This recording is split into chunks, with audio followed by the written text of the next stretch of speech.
சிம்பிளாக ஈஸியாக பாதாம் பூரி எப்படி பண்ணுறதுன்னு பார்க்கலாம். இதுக்கு 1/4 கப் பாதாமை நல்லா சுடுதண்ணி ஊற்றி 30 நிமிஷம் ஊற வச்சுக்கலாம். அதுக்கப்புறம் தோல் எடுத்துகிட்டு மிக்சியில் போட்டு நல்ல பால் ஊற்றிட்டு ஃபைனாக அரைச்சி எடுத்துக்கலாம். திப்பி திப்பியாக இருக்கக்கூடாது. மைதா இல்லைனா கோதுமை மாவு, சிறுட்டி ரவை, நெய் போட்டு கொஞ்சம் உப்பு போட்டுக்கலாம். இதுக்கப்புறம் அரைச்சி வச்ச பாதாம் போட்டுட்டு தேவையான அளவு தண்ணியோ இல்லை பாலோ ஊற்றிட்டு ஓரளவுக்கு நல்ல செமி சாஃப்ட் டோ மாதிரி கொண்டு வரணும்.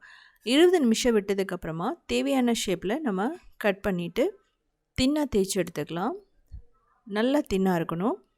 ரவுண்டாக கட் பண்ணிக்கலாம்.